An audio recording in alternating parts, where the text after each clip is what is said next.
Eu comecei aqui a fazer uma introduçãozinha, né? Mas como a gente já conversou até aqui da última vez, vamos tornar esse tema leve, né? Tornar essa conexão intestino-melasma um verdadeiro bate-papo e falar um pouco, né? Eu acho que eu pensei da vivência de cada um de nós no tratamento de melasma e da sua prática clínica também, né? Na medicina ortomolecular, na medicina integrativa, que acho que é extremamente importante a gente esclarecer, Tem né? muita coisa para a gente falar sobre esse assunto, Lu. Muita coisa para gente falar sobre Primeiro, esse assunto. E lembrando que você é a especialista, tá? Eu tô aqui de peru. nada disso. Olha, primeiro eu vou lhe fazer uma pergunta que ficou da última live, você não me perguntou, não me respondeu. Eu quero Não, que você diga. explique aqui para a audiência o que são as tripas. Complete aí a frase. Em fúria. São as tripas em fúria. Vou Por que tripas em explicar. fúria? Vou explicar. Olha, na verdade, tripas em fúria foi um termo que eu usei numa postagem, por acaso, assim, de forma muito brincando. E o pessoal achou engraçado e começou a reproduzir, fizeram até um hashtag com tripas em fúria. Eu estava falando justamente do fato de que quando o intestino inflama, isso desfavorece o organismo de diversas maneiras. Sim. A geração e piora de um melasma, por exemplo, é uma delas, né? Até pela mudança de padrão inflamatório e pela mudança de substâncias tóxicas que vão estar em deposição nos diversos tecidos. Sim. Então, assim, tripas em fúria é o nosso intestino inflamado. É o nosso intestino maltratado, que é temperamental, e como ele é temperamental, ele fica furioso quando a gente maltrata ele. É verdade. Isso são tripas em fúria. Muito bem. Você percebe assim, doutor Adolfo, que as pessoas parecem que cursam mais hoje, né? Eu acho que é bem notório, né? Por esse tipo de alimentação que nós temos hoje. Boa, Ró, boa noite. Por esse tipo de alimentação que a maior parte dos jovens tem hoje, pela maior frequência de ingestão de fast food. Mas eu também tenho exemplos de pessoas muito próximas a mim, que são exemplares no que diz respeito à dieta, mas que tem um psicológico, assim, extremamente abalado. Eu costumo dizer, eu nem pergunto mais aos pacientes se eles se consideram estressados, né? Porque a pessoa geralmente já responde com estresse. Eu estressado? Não sou estressado. Né? Então eu pergunto se ansioso. Você tem essa impressão de que essas pessoas elas estão mais ansiosas hoje em dia? E parece que quando elas descrevem, né, o que elas cursam, parece que a gente está ouvindo um relato, por exemplo, de uma doença de córnea, de uma síndrome do intestino irritável. Você tem essa mesma impressão? Lu, eu acho que não é nem uma impressão mais, é praticamente uma certeza. Tá? E ela passa por uma coisa importante que eu vou complementar um pouco o que você falou. Sim. Você falou sobre os jovens, a alimentação ruim, a alimentação de fast food, né? Sim. Só que, Lu, é muito pior do que isso. Porque 80% do que é considerado alimentação saudável não é saudável. Com certeza. Tá? Então, por exemplo, essa tendência a achar que os alimentos de origem vegetal são melhores do que os de origem animal. Isso é uma bobagem sem tamanho. Nosso organismo é um organismo eminentemente carnívoro, não exclusivamente, mas eminentemente carnívoro. Sim. Achar que gordura saturada animal faça mal à saúde, não faz. Achar que substituí-la por gorduras vegetais vai ser benéfico, não vai. Então, sim, tem uma cadeia de erros que ainda são defendidos, infelizmente, por muitos profissionais, que faz com que uma pessoa, às vezes, creia estar se alimentando bem, e, na verdade, ela não está. Então, é o que eu digo isso, Lu, porque mesmo que ela não vá no fast food, ela vai estar comendo lixo, só que é um lixo menos feio. Exatamente. Entendeu? Então é isso. Olha, Ana já está falando que eu comecei com a gota. Começou com a gota. Então, assim, mesmo que não esteja comendo fast food, já está comendo lixo, tá? E isso é péssimo, porque isso vai proporcionar o quê? Tripas em fúria. Sim, com certeza. Com certeza. E vão inflamar o organismo como um todo, né? Então, isso que você citou, a gente vê realmente todo dia, tá? Eu concordo 100% com você. Isso tem uma relação muito grande com essa questão intestinal, sim, porque as pessoas ficam com a tripa inflamada, elas ficam enfesadas, literalmente, e tripa inflamada é o que mais inflama o cérebro. Tá? Nada inflama mais o cérebro do que o intestino inflamado. Com certeza.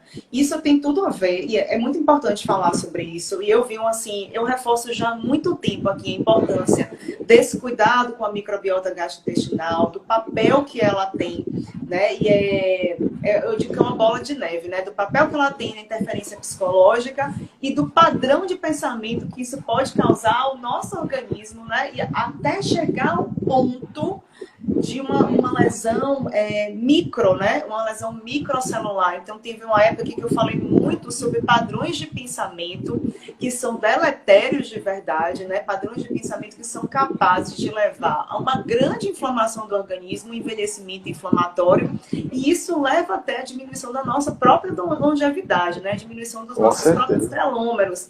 E aí, falar sobre essa questão de alimentação também, Adolfo, assim, é muito pertinente porque eu canso de dizer aqui o quão importante é as pessoas se alimentarem de proteína animal, que não quer dizer que você vai ingerir um pedaço de picanha com gordura ou entupido, para que você... Não precisa ser enorme, porque gordura já está entremeada na carne, né? E a gente não fala que tem que ser volumes enormes, né? Sim. Eu acho importante demais a gente falar sobre isso, porque eu tenho visto essas pessoas, né, cursando com muito esse apelo, né, do vegano, do natural. É interessante. Boa noite, gente. Quem está entrando aí é interessante, mas a gente precisa realmente se pautar, né, no que é correto. E aí, falando de intestino inflamado, eu quero já pular já para o tema. Ah, Lu, mas olha, eu também quero, mas eu não posso deixar de fazer um adendo sobre uma coisa importantíssima que você falou. Você falou sobre padrões de pensamento levando a lesões celulares, né? Isso. E aí eu gosto de lembrar o pessoal o seguinte, turma, um pensamento nada mais é do que uma sequência de reações químicas. O pensamento envolve impulso elétrico por reações químicas. Sim. O pensamento envolve fixações proteicas nos neurônios, envolve o caminhar de vacúolos dentro desses neurônios, a liberação de neurotransmissores nas fendas sinápticas. Então, na verdade, o pensamento é um conjunto de reações químicas. E sendo construído um conjunto de reações químicas, ele pode trazer benefício ou malefício. E aí vem aquela história, Lu, que hoje para a gente é muito importante falar sobre isso, do nervo vago. O nervo vago, justamente, que conecta a sua emoção, digamos assim, a todas as suas vísceras. Totalmente. Então, totalmente. Isso justifica o seu pensamento interferir na saúde visceral e a saúde visceral interferir no seu pensamento. Sim. Sim. Então, é importante o pessoal começar a vê-lo, porque assim, quando a gente falava disso antigamente, até por mal entendimento nosso também, ficava parecendo quase uma coisa esotérica, era quase como se fosse assim, uma energia que fluía, sabe? E não é. É química, é bioquímica, é fisiologia, tá? Então é importante fazer esse adendo. Sim, e eu vou complementar assim, mais ainda, né? Aproveitando a sua deixa aí do pensamento holístico, né? Eu tenho a mesma impressão, né? Eu aqui estou na rede social nichada, vamos dizer assim, na estética facial, na dermatofuncional estética, mas eu trabalho em algumas pós-graduações e nessas pós eu vou ministrar aulas sobre eletroterapia, sobre tecnologia. E eu já passei por inúmeras circunstâncias e repito isso muito para os clientes, né? Para os próprios profissionais. Quantas vezes a gente esteve diante de um senhor equipamento de altíssima tecnologia e o equipamento simplesmente não funcionou naquela pessoa, né? Então, assim, quando a gente fala, gente, quando o paciente ele não estiver realmente no propósito daquilo, não faça. Se ele não acreditar, não faça o procedimento, não toque nem nele. Porque, primeiro, existe toda essa questão da interferência do pensamento no orgânico, no macro, né? Desde o micro ao macro. E eu vou te dizer, assim, uma coisa que vai muito mais além do que isso também, complementando o que você falou. Eu já falo da interação da onda eletromagnética da máquina com o magnetismo que nós, enquanto seres humanos, temos. Porque cada uma dessas microestruturas que você citou aqui, que são microcelulares, são estruturas formadas por átomos, por elétrons, por prótons. Então, o magnetismo não vai bem, a bioeletricidade não está caminhando, nada acontece.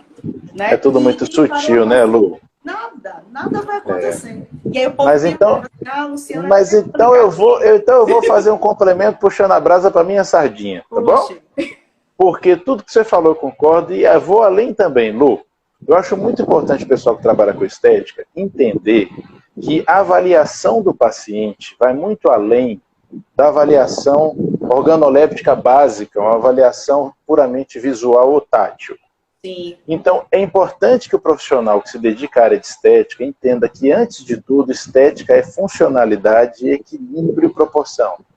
Isso. Muito mais do que apenas ser belo ou não belo, ou seguir ou não a moda.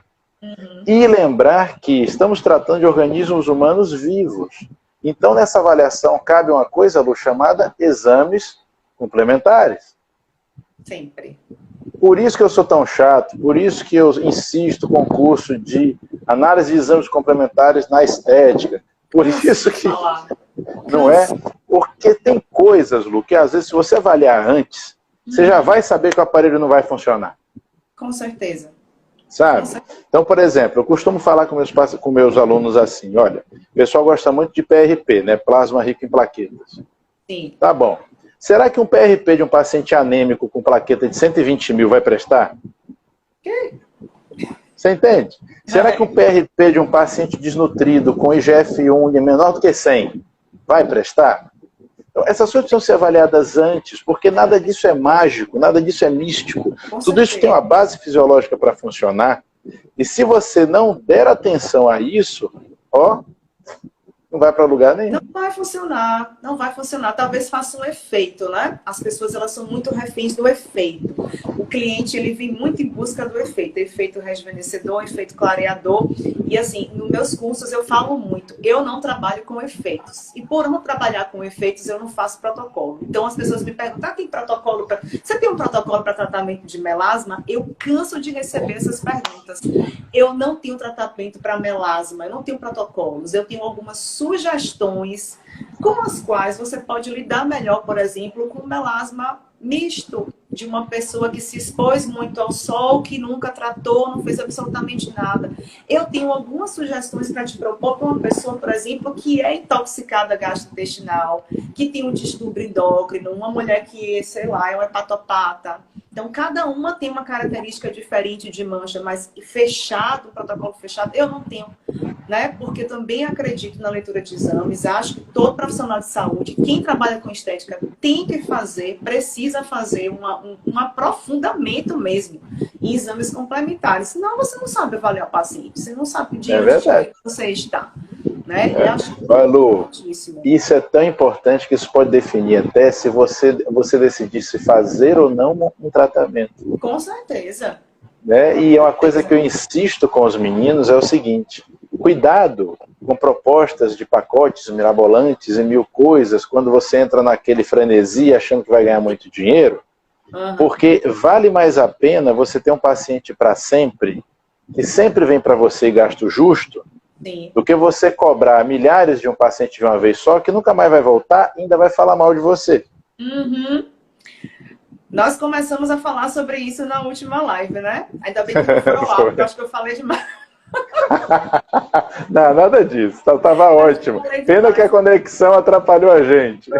Tem coisas que são providenciais. Eu me recuso a entrar no consultório de um profissional que não viu, sequer analisou a resposta de um exame complementar e já me prescreveu um protocolo com 6, 7, tipo 8 de soros endovenosos diferentes. Mas é um protocolo que é adotado lá fora do país. E daí eu estou aqui no Brasil. Né? Eu estou aqui no Brasil, meu corpo é esse, a minha fisiologia é diferente de quem está lá fora, quem vive lá, e você não analisou ainda os meus resultados. Então, como assim? Já existe um protocolo para me tratar? Se a gente fala tanto em personalização, sim, a gente fala tanto em medicina, em assistência à saúde personalizada, como é que a gente vai trabalhar com protocolo? Não existe. Não existe. Isso é absurdo. A gente tem que trabalhar com individualização. Então você tem que... o pessoal tem que entender uma coisa. Cada paciente que chega é um novo trabalho. Você não atende 10 pessoas num dia, fez um trabalho, você fez 10 trabalhos. Com certeza. esses 10 trabalhos, por mais que possam ter similaridades ou serem até bem parecidos em alguns casos, Sim. eles serão diferentes. Sim, sempre são. Sempre são. Isso precisa ser considerado. Isso. A experiência clínica, eu digo sempre assim, todo dia, porque também, você já deve ter passado, eu passo por situações do tipo, o aluno que fez um curso hoje contigo, né? Vamos botar assim, de análises clínicas, daqui a 2 meses ele tem o próprio curso com o seu material. E eu falo sempre, né, que, gente, não adianta, não vai ser igual, porque a experiência clínica é algo que não se compra. Então, por mais que você receba hoje 10 clientes de melasma no seu consultório e você já reconheça pela sua experiência clínica alguns relatos, o comportamento da pele, como ela vai reagir, né? Isso aqui eu já sei mais ou menos como é que é, com esse fototipo, eu já imagino que isso aqui não vai ser legal ou vai ser bom. Cada pessoa possui uma individualidade, né? Cada pessoa ela tem realmente uma forma de reagir àquilo dali e um hábito comportamental completamente diferente. Talvez você tenha uma expectativa e ela seja outra, porque o nível de comprometimento da pessoa também conta. Né? Então, a gente conta totalmente, né, Lu? Conta totalmente. Eu acho que é o mais importante, é o quanto o paciente compra a ideia e o quanto ele se dispõe a seguir as nossas orientações, né? Isso. Eu sempre falo, Adolfo, assim, ó, no meu mestrado, né, teve uma disciplina, eu desenvolvi um trabalho sobre diabetes, né, o foco do meu trabalho é um Big Data em diabetes. E, assim, é incrível, porque a maior parte vamos botar assim, que cerca de 50% dos pacientes que hoje têm melasma, né, que possuem melasma, ou estão no caminho, ou estão com resistência insulínica, ou já são pacientes diabéticos, né? Eles estão glicando e oxidando. Então, assim, tem uma coisa que eu li que me deixou muito triste e que eu vejo se repetir em todos os artigos que eu leio sobre diabetes. O paciente diabético negro-americano, ele tem grande resistência a cuidar, gerir a sua própria saúde por um tempo prolongado.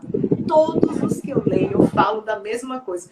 Eu leio isso e eu enxergo nos pacientes e vejo como eles são realmente difíceis de se comprometer até a dosar a própria glicemia em casa. Então, será mesmo que esse mega protocolo que eu sugeri para esse paciente, que ele vai aderir, né? Será mesmo, se ele não é capaz de cuidar da própria saúde, que é o que impacta profundamente na longevidade dele, na qualidade de vida dele, o que for superficial, será que ele vai se comprometer?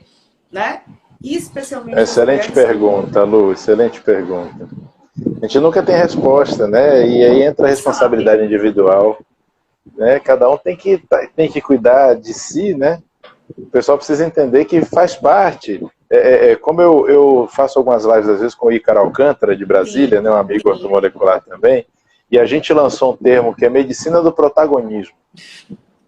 Sabe? Que o entendimento e o desenvolvimento do entendimento por parte da gente, enquanto profissionais, para o paciente, para que ele entenda que ou ele é protagonista, ou nada vai para lugar nenhum. Nada. Não dá para você ser espectador da sua própria vida, né, Lu?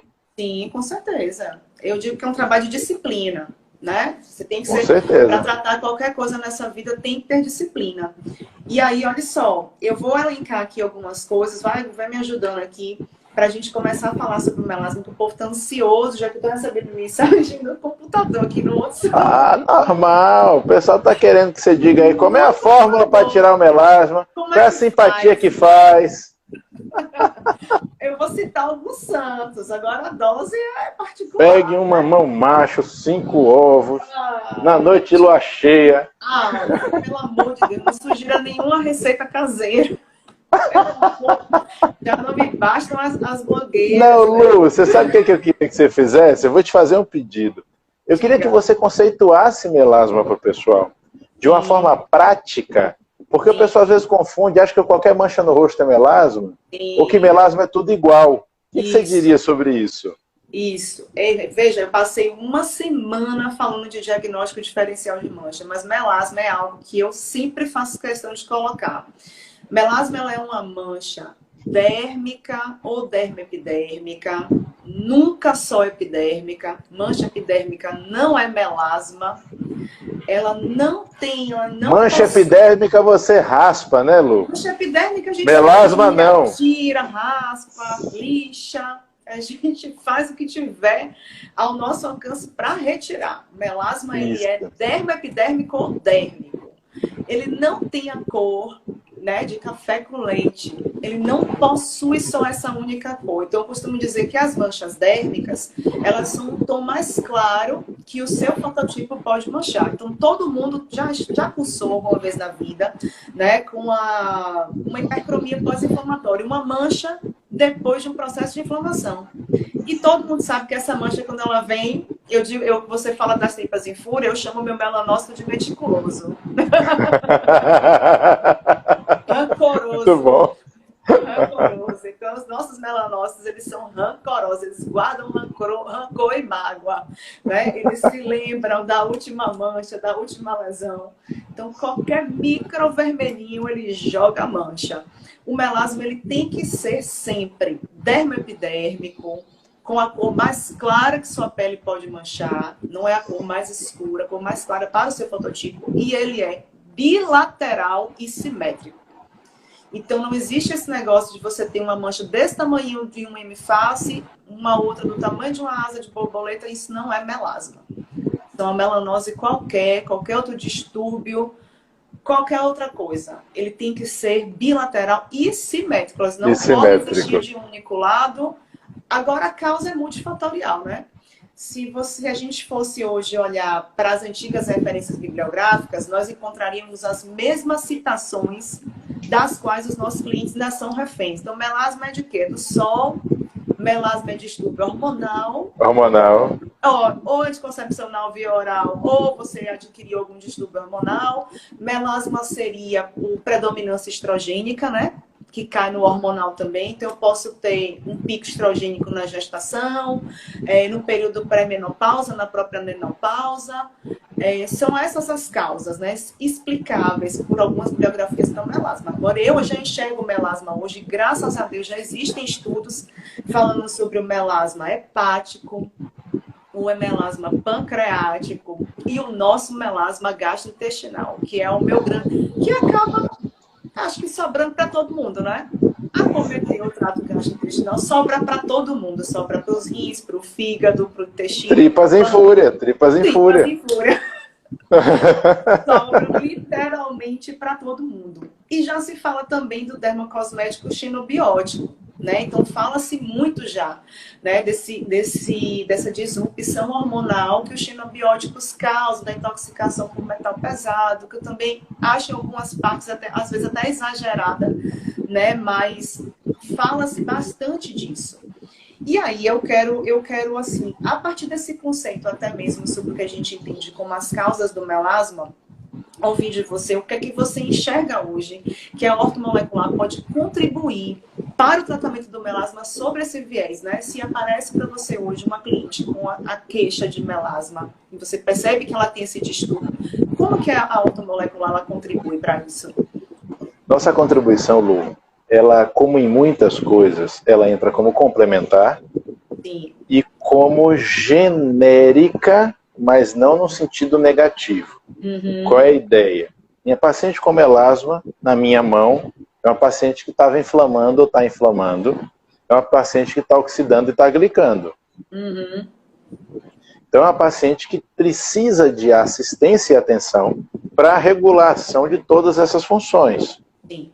Aí a gente vai fazer aquela análise extensa que a ortomolecular se dispõe a fazer, com a gama de exames, toda a avaliação clínica e tudo mais, para tentar encontrar todos os pontos que possam estar sendo gênese desse processo de oxidação, glicação e inflamação, que é a tríade do Satanás. O tridente do Satanás, ele é oxidação, glicação e inflamação, tá? Para você poder justamente promover o controle inflamatório desse organismo como um todo. Sim. Esse é um primeiro ponto importante. O segundo ponto importante, esse primeiro ponto importante vai passar, obviamente, pelo cuidado com o intestino, que você já deixou muito claro o quanto isso é importante. E o segundo ponto, mais específico, são alguns ativos, Lu, que a gente usa em combinação, que conseguem, de fato, trazer benefício para alguns casos. Tá? Sim. Porque eu não conheço nada que trate todos os casos. Não. Porque os casos são diferentes. Sim. Né? Assim, Lu, a única coisa que eu sei que resolve qualquer melasma é fenol 88% no centro cirúrgico. Porque você arranca a cara do paciente fora e faz uma cara nova, né? Então aí, não tem para onde correr. É tipo assim, arranquei sua cara, filha, vai nascer uma cara nova daqui a 15 dias, viu? Espera. Fica com a máscara plástica parecendo um mutante, depois fica com cara de bunda de neném. Pois é, né? E segura. Mas a gente usa muito o pomegranate, que é o extrato de romã rico em ácido elágico, que é um quelante de cobre, e tirar cobre de perto dos melanócitos sempre ajuda, né? Porque o processo de formação de melanina depende de cobre. A gente usa também o Polypodium leucotomus, que é uma samambaia muito bom, que é um anti-inflamatório dérmico e neurológico muito potente, que a farmacêutica a doutora Fernandinha, que é um gênio da farmacologia, está aqui já comentando o Polypodium. Associo isso também com o Pycnogenol. Maravilhoso.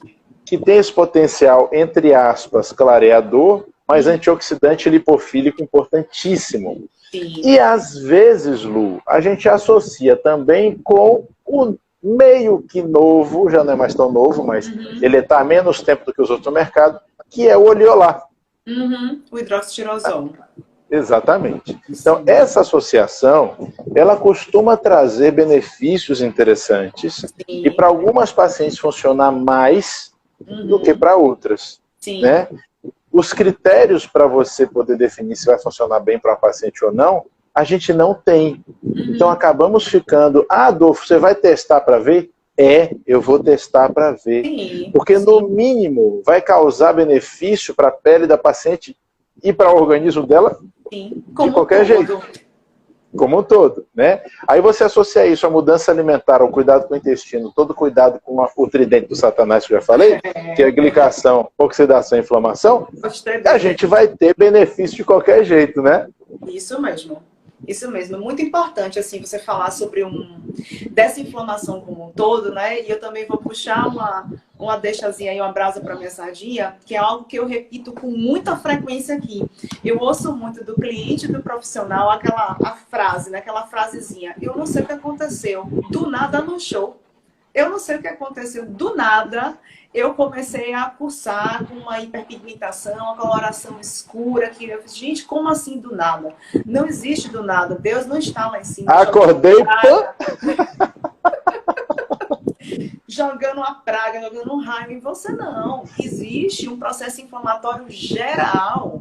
Então, aqui no Nordeste, existe uma conceituação tão errada sobre essa tendência a hiperpigmentar também, que é como se o nordestino ou o negro-americano, né, que é o fototipo 4-6, ele tivesse realmente recebido essa praga, né, essa síndrome que fica destinada a manchar por conta do fototipo. E eu sempre bato nessa técnica. Gente, eu conheço muitas pessoas de pele morena negra que não cursam, nunca tiveram melasma, porque são muito corretas em outros aspectos. Então, olha só, isso não é um problema de fototipo, isso é um problema de hábito comportamental, isso é educação alimentar, isso é perfil inflamatório, né? E esse perfil inflamatório não está só na face, ele está no corpo inteiro. Então, essas são as pessoas que nós vamos ver também cursar cotidianamente com múltiplas infecções, que todos esses que você citou não deixam de impedir também a proliferação bacteriana. Então, pomegranate, parecendo que eu tinha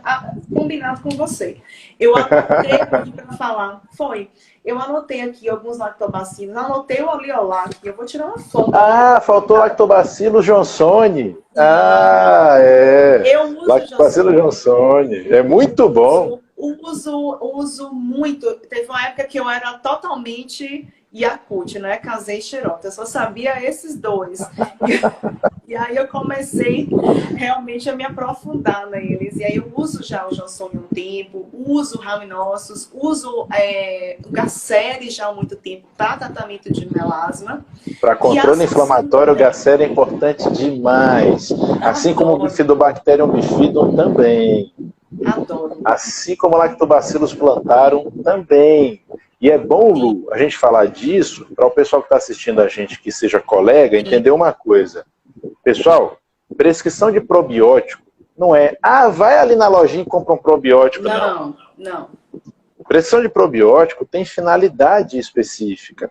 A gente prescreve as coisas porque cada cepa ou cada tipo vai alcançar alguma coisa que a gente precisa.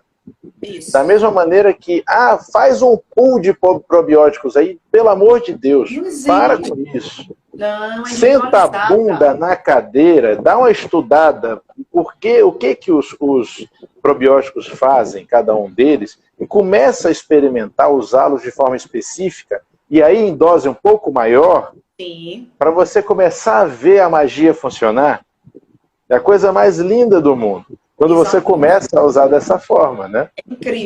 É incrível a mudança que o probiótico correto, ele realmente promove no organismo.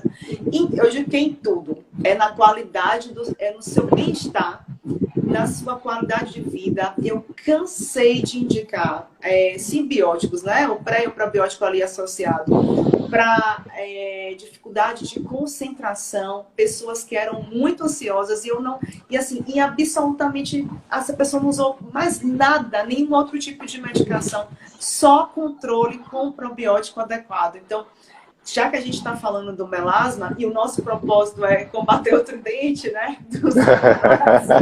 Intoxicação mesmo gastrointestinal, que vale a pena ressaltar que é uma intoxicação voluntária, né? Então eu sempre falo assim, ninguém come por você. Você não tem mais pai e mãe lhe obrigando a encher. Ei, pancada boa! Né? Doutora Luciana, tem um direto de direita. Nós não toleramos, eu não tolero mimado alimentar. Então, eu falo muito para as alunas e colegas para vocês. Mas a minha cliente ela não vive sem isso. Não, e não existe mais mimado alimentar. Né? Então, se existe intoxicação gastrointestinal, se existe, isso está realmente respingando para milhares de outros órgãos e sistemas, porque essa pessoa é um mimado alimentar, ela mesma escolhe essa má alimentação, ela mesma escolheu a resistência dela para a insulínica e todos os desdobramentos. Então, acho mesmo muito importante. A desintoxicação gastrointestinal é hepática, gosto muito. Também já uso bastante tempo pomegranate. Gosto desse lactobacillus, as meninas já estão escrevendo aqui, ó. O Jossone, eu até selecionei, separei um artigo, depois eu vou compartilhar, falando do papel desse probiótico na redução da glicose no sangue e dos níveis de cortisol circulante. Então, olha aqui, negócio maravilhoso. A gente tem o combate de 2 agentes fisiopatológicos que podem nos predispor ao melasma. A glicação, sensacional. De cara aí já, os altos níveis de cortisol, ele reduz o índice de massa corpórea, as evidências científicas estão aqui para mostrar, e eles estimulam a nossa própria defesa imunológica. Já há alguns testes mesmo, né, em seres humanos também já. Né? Então, é perfeito de verdade a associação do lactobacilo. Né? Olha, Lu, tudo que desinflama a tripa ajuda a emagrecer, sabe? Com certeza. Então, assim, é muito importante entender isso, porque o contrário também é verdadeiro. Tudo que inflama a tripa atrapalha a emagrecer. Então, quando o pessoal vai e se mantém ainda numa alimentação que é inflamatória para o intestino, por exemplo, alimentação rica em cereais, sim, isso vai ser ruim sempre. Então, pessoal, não tem mais o que discutir. Comer trigo é lixo, comer aveia é lixo, sim, comer cevada é lixo, tomar cerveja é lixo. Com certeza. Pelo amor de Deus, você quer encher sua cara de cachaça? Tome cachaça, miséria. Entendeu? Mas não toma essa desgraça dessa cerveja, porque isso vai estar lascando tua vida. Mais do que o álcool. Gente. Não da propaganda, não. Não, e vem dizendo que a verdinha não tem. Eu falo, pelo amor de Deus, deixa de ser ingênuo. Não funciona dessa forma. Então vamos ser um pouco mais diretos, sim, e entender que tem coisa que não é alimento humano. Sim. Olha, Lu, eu tenho uma forma de pensar que eu trago para os meus alunos também, que é a seguinte, e para os pacientes. Se você quiser decidir se alguma coisa deve comer ou não, você vai ter o seguinte pensamento. Aquilo é possível de comer cru? Se for possível de comer cru, é alimento. Sim. Se não for possível de comer cru, não é alimento. Excelente. Aí eu te pergunto, qual é o grão que dá para comer cru? Nenhum. Nenhum. Então qual é o grão que é alimento? Nenhum. Acabou. Ah, Adolfo, nem um feijão? Nem um feijão. Sabe? Ah, é gostoso, a gente vai comer de vez em quando porque é esculhambação de todo mundo, né? Vai, eu também de vez em quando vou, mas eu digo o seguinte, não é para ser base diária de alimentação. E se você puder excluir da sua vida, ó... Melhor ainda. Muito melhor. É porque é engraçado, sabe, Lu? Eu vejo o pessoal dizer assim, não, mas a aveia é boa, porque a aveia regulariza meu intestino. Eu falo, miséria, presta atenção. Essa desgrama não regulariza seu intestino, ela inflama seu intestino, aí você caga. Isso é uma bucha, né? Uma bucha é uma bucha e é pró-inflamatório. Exato. É inflamatório. Ah, eu como o mamão me ajuda a regularizar meu intestino. Não, ele irrita seu estômago um pouquinho e aquilo aumenta o peristaltismo. Então, sabe, porque também, sabe, Lu, às vezes, até os próprios colegas pecam nisso em não saber avaliar efeito. Então, por exemplo, isso aqui é bom para mim porque me faz ficar feliz. Sim. Aí eu falo, tá bom, então cheirar cocaína é bom, né? Porque cheirar cocaína vai deixar feliz, bota a dopamina lá para cima, né? Vai deixar feliz. Então, assim, a gente precisa começar a entender um pouco melhor a fisiologia das coisas, e para isso basta estudar, não precisa se descobrir tantas coisas mais, tá? E para poder a gente começar a escolher melhor os alimentos. Deixa eu responder uma coisa aqui, o pessoal está dizendo, então o mamão não pode? Não é o mamão não pode, pessoal, presta atenção. Eu estou falando para vocês, eu estou falando para vocês aqui as coisas de forma genérica. Nós estamos tendo uma conversa aqui de forma genérica. Cada pessoa precisa ser avaliada individualmente. Sim. Nada não pode. Não é questão de não pode. O que eu estou dizendo é que, preferencialmente, nós devemos comer coisas que poderiam comer cru. Sim. O mamão pode comer cru? Pode. Então, em tese, ele está dentro. Sim. Só que é bom para todo mundo? Vou comer todo dia de manhã porque me faz fazer cocô? Não. Não. Não. Entendeu? O que seu organismo é plenamente adaptado para comer com tranquilidade, sem nenhum problema? Alimentos de origem animal. Não tem erro. Não tem erro. Sim. Né? Pronto, não tem erro. Aí os vegetais. Tem alguns que têm coisas boas? Tem. Sim. Tem alguns que têm coisas ruins? Tem também. E aí? E aí você precisa ser avaliado por um profissional que saiba avaliar isso, que não venha com ideia fixa por nenhum lado, de nenhuma maneira, tá? Com protocolo, para poder decidir o que você vai fazer. Entende? Então, até eu, quando avalio pacientes, Lu, você vê, eu tenho pacientes veganos. Eu tenho pacientes veganos, porque eles querem ser veganos. O que eu faço? Eu ajudo eles a serem veganos saudáveis, se é que isso é possível. Ajudo tanto quanto eu posso. Eu vou ficar insistindo, enchendo o saco deles. Não. É uma escolha. É uma escolha que eu respeito. Só não respeito se vier dizer que é científico. Aí eu não respeito, não. Agora, se for escolha ideológica, por qualquer motivo, porque eu não quero, Adolfo, eu gosto de comer vegetais, não quero comer os bichinhos e tal. Tranquilo, tá? Eu não vou tentar convencê-lo, mas eu vou precisar ajudá-lo, né? Mas, Lu, eu tô falando demais, fala você. Não, eu tô gostando de ouvir, porque isso é tão importante, né? E é tão pertinente com tudo que a gente está conversando aqui, e até puxando a deixa mesmo para essa questão do probiótico e outros ativos que nós citamos aqui, que da mesma forma que nós estamos falando da importância da individualização do tratamento, né? Então as meninas começaram a perguntar aqui, e como o quê? E a desbiose? Como é que trata? E fica para o resto da vida? Gente, eu acredito muito que a desbiose, ela é justamente por essa falta de gerenciamento. Porque somos muito individualizados, somos ímpares, né? Então, eu ouço muito uma coisa assim, no fundo, todo mundo sabe o que comer para ser saudável. A gente sabe que não pode comer industrializado, que não deve exagerar nisso, que não deve exagerar naquilo, que não é tão bom laticínio, mas cada um com a sua particularidade. Então, a desbiose, a desorganização gastrointestinal, ela está aí por isso, né? Então, por que as meninas estão perturbando aqui. Toda aqui, né? Ana está dizendo que o veganismo dela é terceirizado para vaca. Eli disse que a porcentagem vegana dela é tomar café. Deve ser a minha também, porque eu tenho essa dose aí bem... Deve ser a minha. Então, minha gente, assim, por que a desbiose? Por que a desbiose ainda é comprovada laboratorialmente ali naquele exame numa pessoa que teoricamente come tudo certo, correto? Por que as pessoas estão se lutando há tantos anos contra esse bendito melasma? E Lu, vão continuar lutando, porque tem uma coisa, pessoal, para você entender, é o seguinte: todo mundo está transitoriamente desbiótico ou eubiótico. Sim. Não existe um estado de desbiose ou um estado de eubiose. Uhum. Eubiose seria o organismo, o gastrointestinal microbiota organizado, né? Sim. Então, assim, você constantemente ao longo do dia vai ficar eubiótico, desbiótico, e isso é normal. Parado. Porque a gente está falando de um ecossistema com mais de 50 trilhões de micro-organismos vivos, extremamente dinâmico, numa taxa de reprodução, no padrão reino Monera, filha. Estou falando de bactéria. Então, assim, tanto de bicho se reproduzindo, se relacionando, não tem como estar equilibrado o tempo todo. Sim. Né? E aí vem a cereja do bolo, Lu. Cereja do bolo.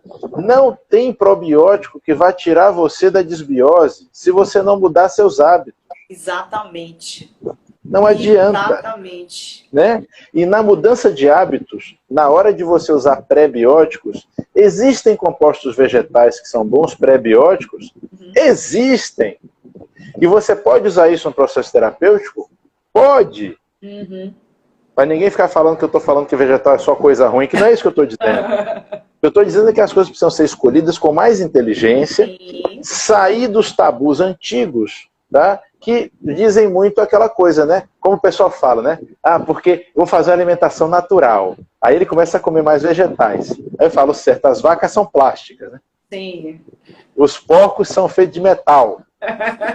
Ou então os porcos são alienígenas que desceram e não são naturais.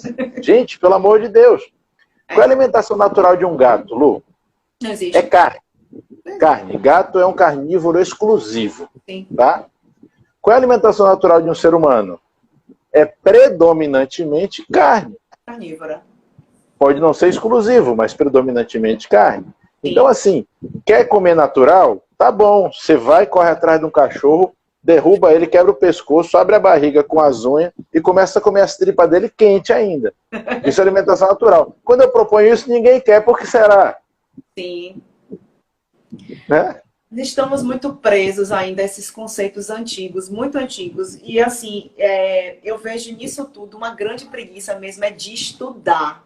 Uma grande preguiça de estudar. E da mesma forma que a ciência está aí, a fisiologia está aí para nos mostrar que não existe esse equilíbrio constante e estático, eu aproveito para dar também a minha alfinetada, que eu não posso sair sem ela, também em determinados tipos de profissionais que defendem um pH ideal e constante, tanto intracorpóreo, gastrointestinal como cutâneo. Então, eu ouço todos os dias aqui a mesma coisa. É difícil, Lu, é difícil. O corpo do ser humano é como, né? O ser humano é como mesmo por dentro. Esse ácido lático, esse acético, já que a gente está falando de todas as... O que acontece como produto dessa desorganização, glicação e inflamação? É uma acidose? O que é isso? Gente, da mesma forma... Nosso pH é quase constante, gente. Pelo amor de Deus. É muito inconstante. O mesmo eu digo da nossa microbiota residual cutânea, que tem total relação com o melasma. A gente já citou aqui algumas coisas que são benéficas. E hoje algumas pessoas abrem a boca na rede social e falam que um dermocosmético que nós utilizamos muito, que é a loção tônica. A loção tônica, ela é dispensável porque ela não regula o pH da pele. Mas, meu Deus, você hoje, para realmente abrir a boca numa rede social nacional, quiçá internacional, e afirmar que da mesma forma que a nossa microbiota, a microbiota residual aqui, ela é estática, ela não precisa de equilíbrio e neutralização, é você ir no túmulo dessas pessoas e desenterrar. Né? Porque essas pessoas, elas vão se levantar do túmulo. Ô, Lu, lembra pro pessoal que a microbiota da pele vem do cocô também, viu? Também, é todo mundo no mesmo lugar, e que 20% da sua microbiota da pele vem do cocô dos outros, das pessoas com quem você tem contato. Tá todo mundo coberto de cocô. Todo mundo coberto de cocô. Quando você abraça um amigo na rua, você está abraçando um monte de cocô dela e dos outros que ela também se relacionou. É bom saber. Então, relações humanas são tudo uma bosta. Pra polemizar mesmo. Pra polemizar. Lu, tem um bocado de gente assistindo a gente, olha que legal. Estamos vivos, né? Estamos vivos. Não existe Lu, tem uma ruma de gente assistindo a gente, olha que legal. Olha só. Obrigado, pessoal. Hoje um profissional postou sobre isso, né? Falando que a loção tônica é dispensável, que esse nível de pH é estático, é que nem eu vejo por aí afora milhares de utensílios para alcalinizar o seu corpo, para acidificar. Que loucura, né? Não existe, não existe. Da mesma Pessoal, forma, o pH do corpo, o pH interno, o pH metabólico, ele varia de 7,38 a 7,44. É uma variação quase nenhuma. E o sistema tampão, que mantém o nosso pH quase estável, o pH interno, ele é um dos sistemas mais perfeitos que existe no nosso organismo. Então, assim, a ideia de que eu vou tomar uma água alcalina para poder alcalinizar o corpo, ou que se eu comer uma fruta ácida eu vou acidificar o corpo, por favor, não funciona dessa forma. Podem haver até outras implicações, eu não estou dizendo que não possam haver implicações, tá? Mas a implicação não será a variação do pH interno. Pelo amor de Jah. Tá bom? Isso não funciona assim. Isso tá? mesmo. Olha, pelo amor da espada justiceira, entendeu? Do olho de Tandera e do castelo de Grayskull. Não. Por qualquer um que nos valha, né? Por favor, pode escolher qualquer um. Eu quero fazer um resumão, porque daqui a pouco o Instagram bate a porta na nossa cara. 50 minutos aqui. Que bom. Já tem? Meu Deus, nem percebi. Voou, não foi? Que bom foi. Que muita gente nos ouviu hoje, né? Que bom. Demos verdadeiras cutucadas nas feridas. A gente tá mal hoje. A gente somos ruim. Essa live aconteceu no dia certo, certíssimo. Que bom que isso aconteceu. Que bom que não deu certo aquele dia, então, né? Hã? Que bom que não deu certo aquele dia, então.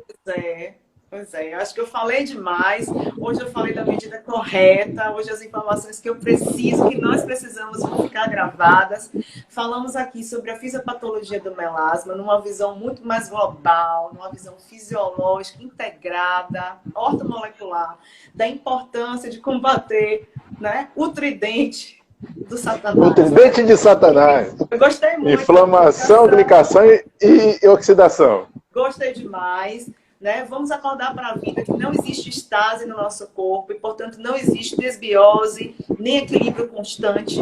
Né? Nós temos realmente uma alteração muito forte de pH e, para isso, precisamos investir mesmo em probióticos individualizados que devem ser prescritos por um profissional sério que reconheça a necessidade de cada um deles. Citamos aqui o Gaceres, citamos aqui o Rhamnosus, você falou muito do Pomegranate, né, que é a extraído da Romã.